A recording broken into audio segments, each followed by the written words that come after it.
Oke, berjumpa lagi dalam tutorial di channel saya ya, di Taufik Tutor. Jadi lama saya tidak memberikan atau upload video.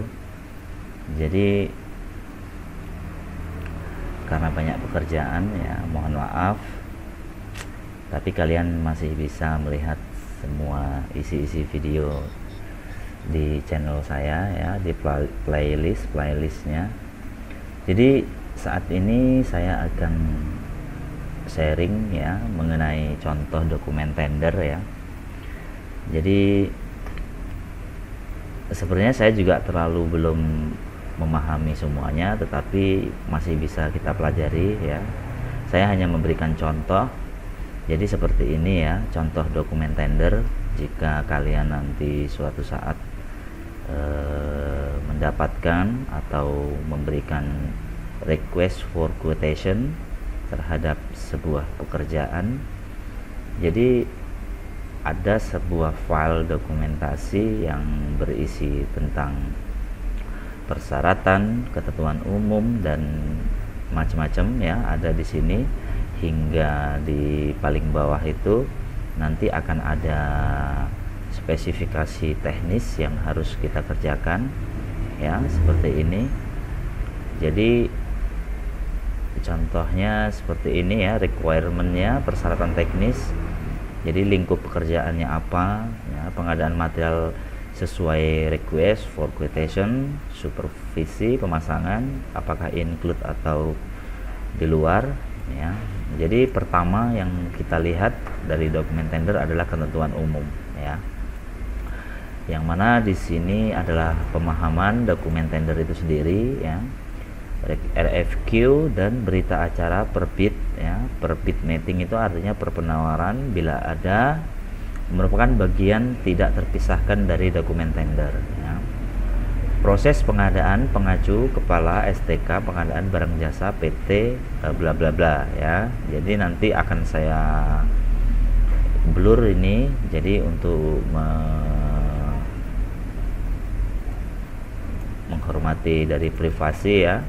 Jadi kemudian peserta pengadaan ya, peserta pengadaan yang dapat mengajukan penawaran adalah peserta yang telah tertuang dalam bidder list dan diundang mendapatkan RFQ request for quotation dari PT A ya, dari PT pihak pertama ya, atau dari penyelenggara. Oke.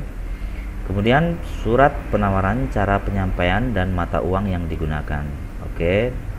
Jadi nomor poin 3 dan dari detailnya 3.1 bentuk surat penawaran. Oke. Kemudian sub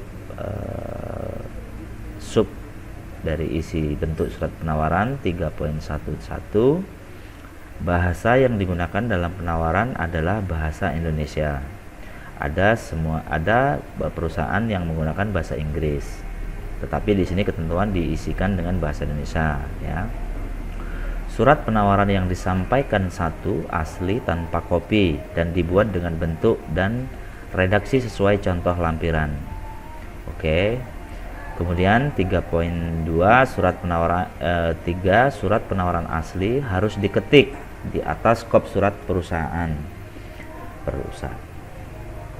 Peserta pemilih langsung dan ditandatangani oleh materai cukup sesuai ketentuan ya, yang materai 6000 artinya oleh direktur perusahaan yang bersangkutan dan yang berwenang sesuai akta, serta diberi tanggal, bulan, tahun dan cap perusahaan atau stempel. Contoh surat penawaran ini lampiran 1, apabila menandatangani surat penawaran adalah kuasa direktur, maka kuasanya harus dibuat dan disahkan notaris. Apabila pada surat penawaran tidak ditulis disebut jangka waktu pelaksanaan penawaran dinyatakan tidak lulus atau gugur ya. Jadi artinya si pemilik kuasa atau pemilik perusahaan yang atas nama direktur, dia harus yang menandatangani dari surat tender ya. Kemudian jika diwakilkan harus dikuasakan dan disetujui atau dibawa dengan legalitas sah oleh notaris. Oke. Kemudian setiap perubahan coretan atau penghapusan dalam surat penawaran harus diparaf penandatangannya yang bersangkutan. Artinya jika ada revisi dalam isi surat tender harus diparaf ya, atau ditandatangani. Oke, setiap ada perubahan. Kemudian nomor atau subnya bentuk surat penawaran 3.5, harga penawaran harus sudah mencakup semua unsur biaya yang menyelesaikan pekerjaan baik material maupun jasa, tidak termasuk PPN 10% ya. Artinya tidak termasuk PPN ini apakah perusahaan itu milik negara atau dia administrasi negara, atau perusahaan itu tidak, atau pemungut pajak ya. Artinya jika perusahaan BUMN biasanya dia adalah termasuk administrasinya masuk di dalam negara, jadi dia bukan sebagai pemungut pajak ya. Artinya dia sebagai administrasi ya. Jadi di sini tertulis exclude PPN ya, tidak termasuk ya. Oke. Jadi kita tidak bisa memberikan atau kita tidak bisa memungut pajak karena mungkin dia perusahaan badan usaha milik negara.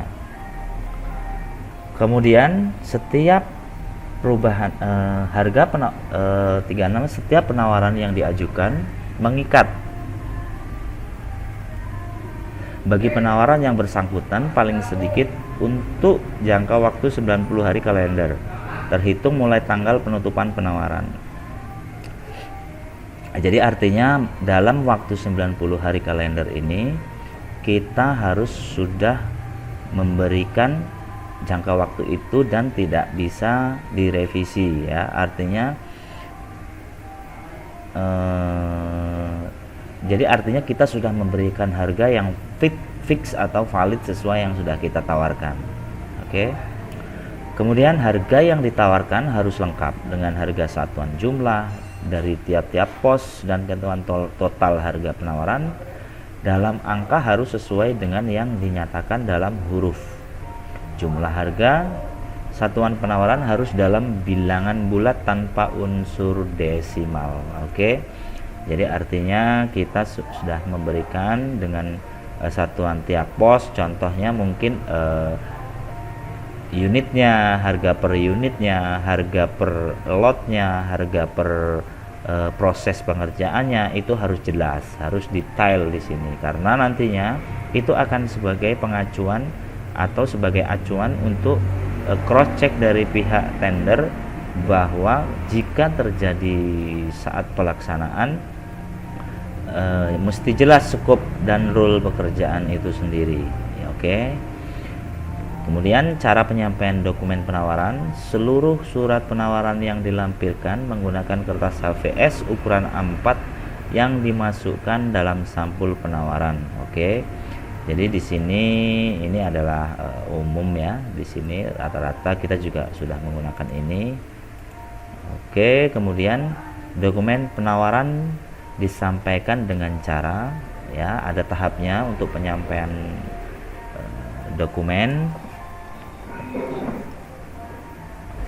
Satu, tahap sampul. Oke.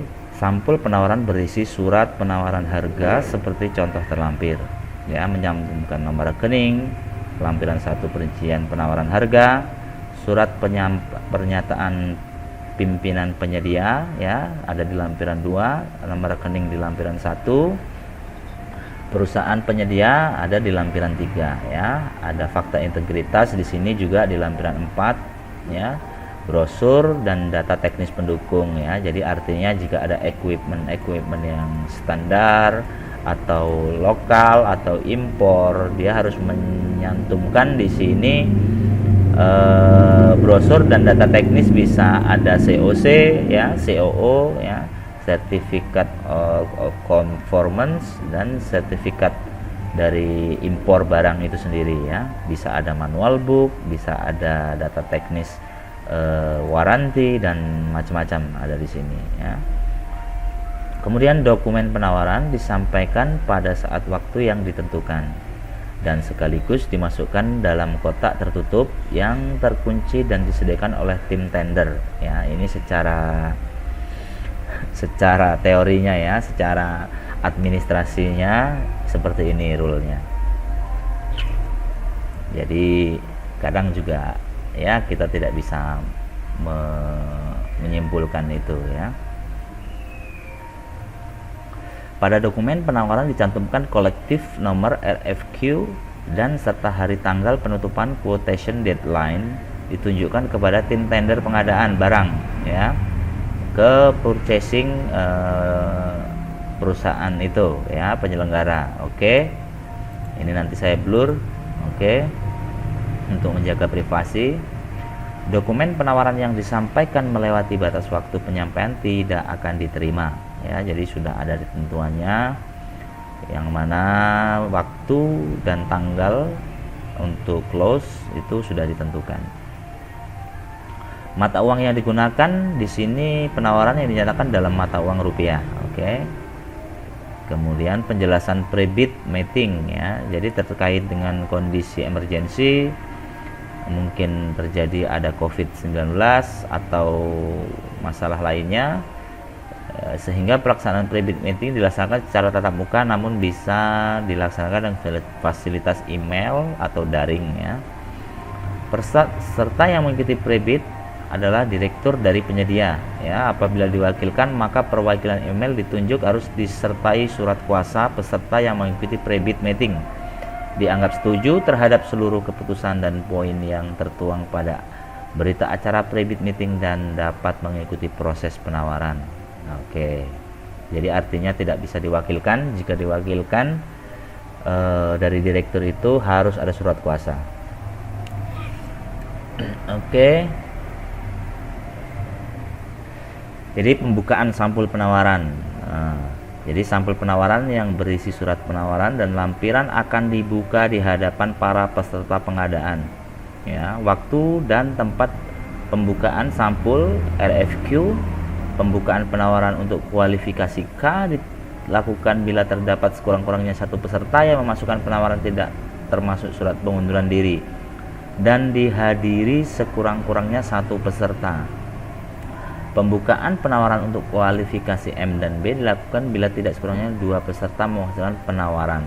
Ya, jadi artinya di saat pengumuman hasil dari siapakah pemenang tender itu harus dihadiri oleh peserta yang mengikuti tender itu sendiri. Jadi minimal itu kompetitor kita ya. Jadi mereka juga harus hadir. Jika satu orang hadir itu dianggap gugur atau di rescheduling atau tidak terlaksana ya. Jadi minimal 2 orang atau lebih, 1 orang atau lebih ya. Kemudian termasuk surat pengunduran diri. Oke, di sini kita lewati. Oke.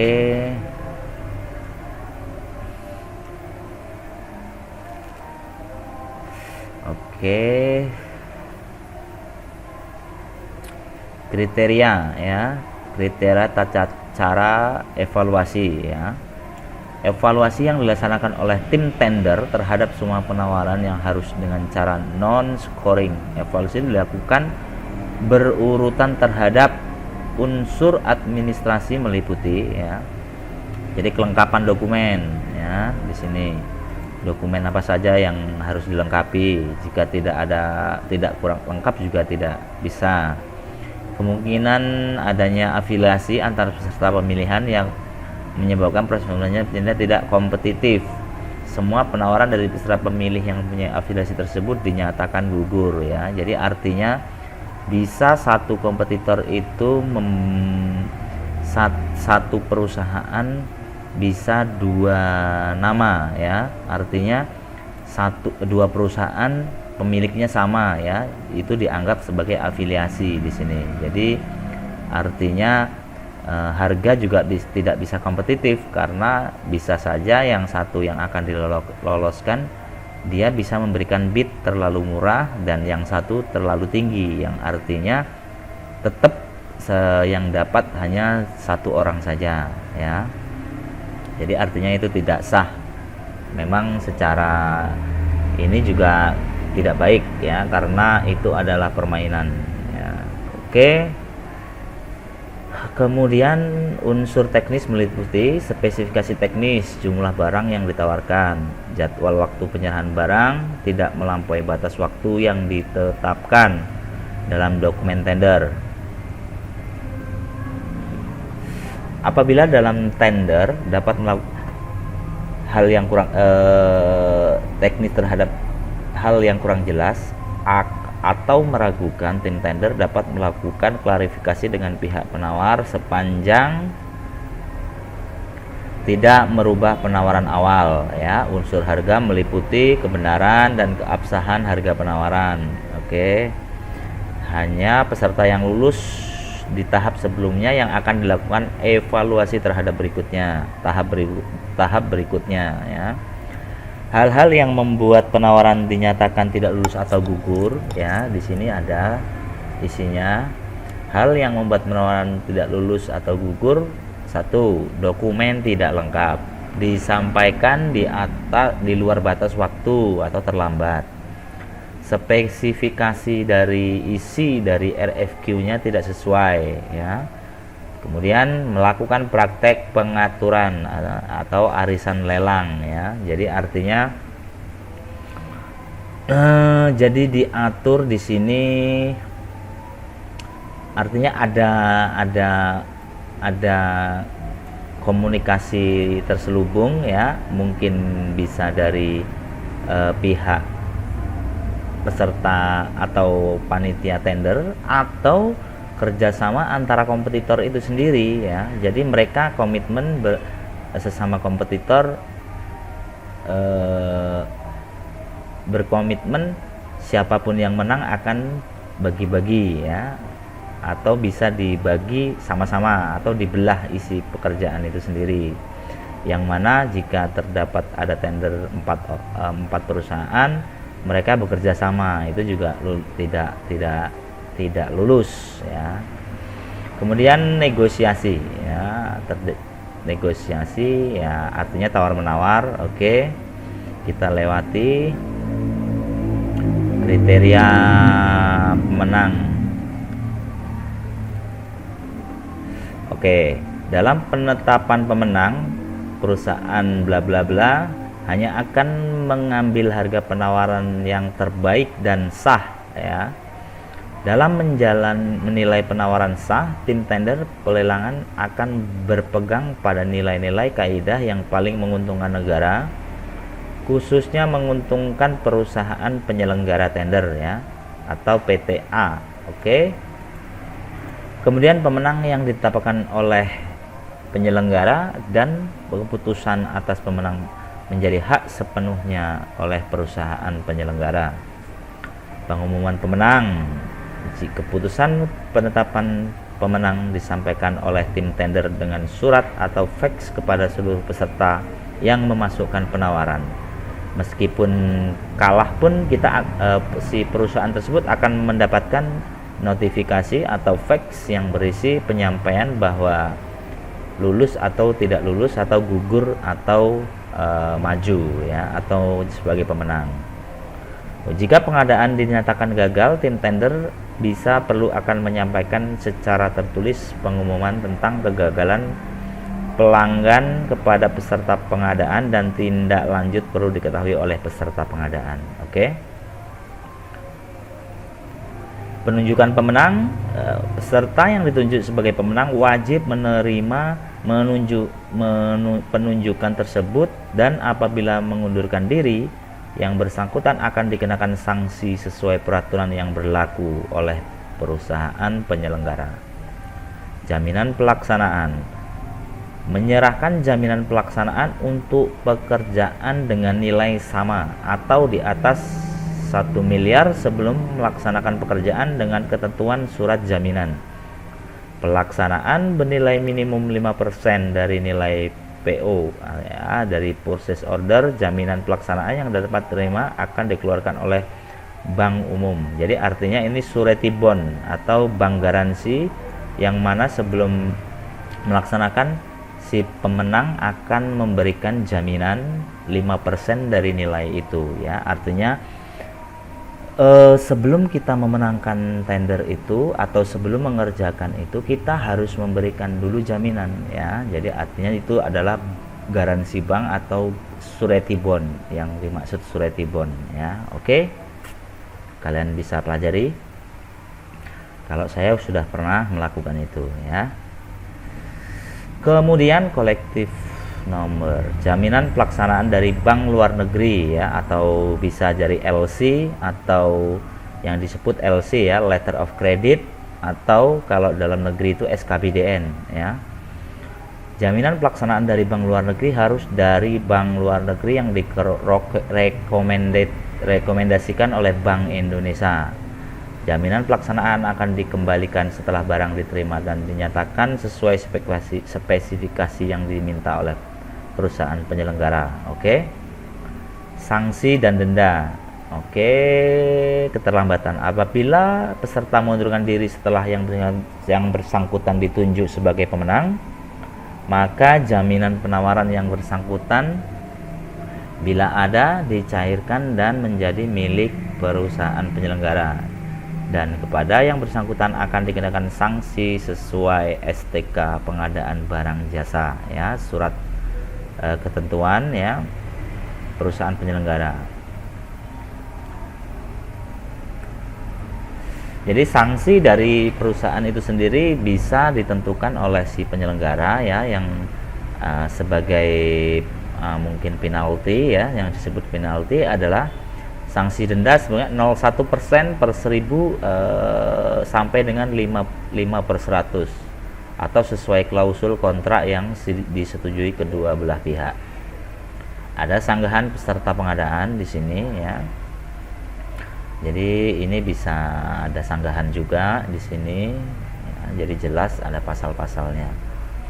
Oke, kemudian ini surat lampiran penawaran ya, nomornya ditujukan kepada peserta tender perusahaannya, dan ini pihak kedua ya yang sebagai pemenang atau peserta. Kemudian diisikan legalitasnya dan yang dibutuhkan, kemudian ada stempel materai ya, kemudian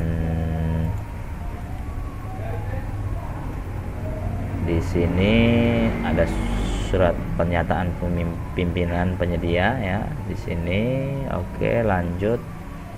Ada surat pernyataan juga di sini ya. Bisa disebut fakta integritas tadi ya di sini. Kemudian ini ya fakta integritas.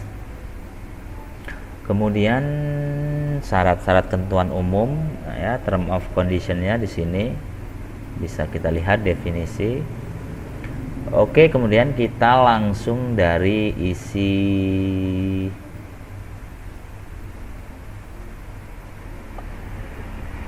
tender itu sendiri ya.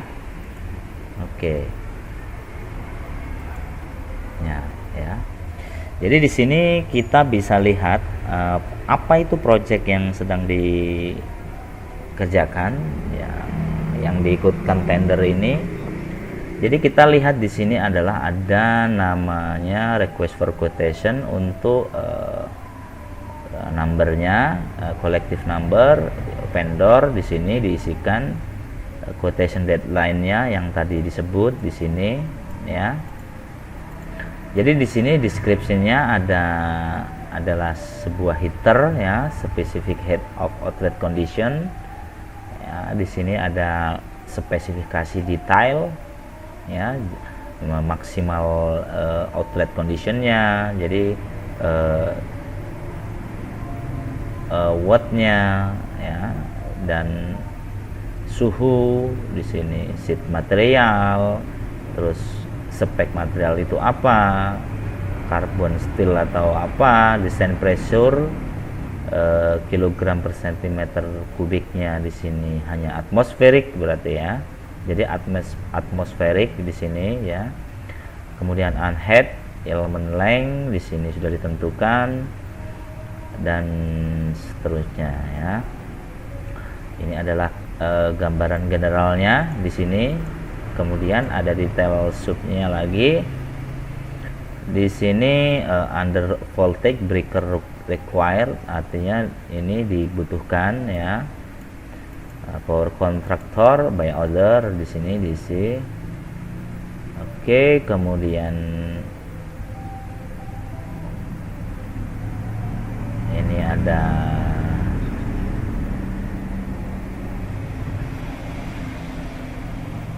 di sini ada requirement, persyaratan teknis ya, lingkup pekerjaan atau skopnya, pengadaan material, kemudian spesifikasi teknis ya, desain datanya, desain data tangki, desain kodenya apa, API standar 612 and annex ya.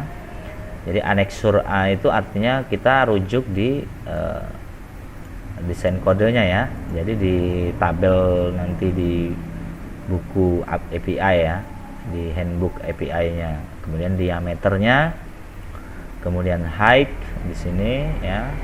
Desain tipenya cone roof ya, artinya cone berbentuk cone. Desain liquid level maksimal 12.000 mm ya, 12 meter ya. Desainnya 500 mili ya, level minimal ini maksimal. Ini minimalnya itu artinya 5,5 meter ya, artinya. Service-nya heavy full oil ya.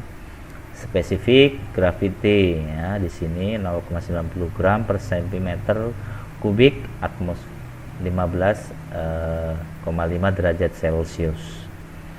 Viscosity ya, kekentalan di sini bisa 23,4. Desain internal, vakum pressure, atmosfer, jadi artinya tekanannya tidak ada, hanya mengandalkan gravitasi atau atmosferik ya, normal. Kemudian desain temperaturnya di sini 250, operatingnya di sini 95 sampai 235 derajat Celcius. Cone roof ya, model tipe, spesifikasi mixer, jadi menggunakan mixer ya, pengaduk dengan tipe T135CP ya. Kemudian kuantitinya oke. Kemudian name of process stream ya, heavy, specific heat ya, kemudian watt dan sebagainya ya. Jadi kita harus desain atau mengadakan sebuah RFQ tadi ya sesuai ini ya. Oke. Kemudian lanjut brand list ya, jadi ada permintaan dari mereka untuk elektriknya.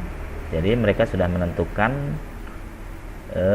brandnya manufaktur Weldman dari negara USA ya, karena tidak bisa menentukan untuk tender itu.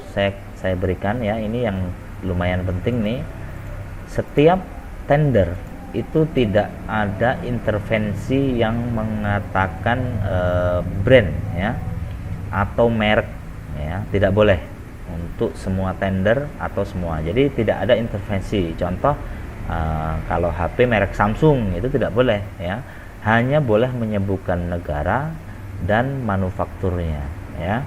Oke. Jadi menghindari nepotisme ya. Oke.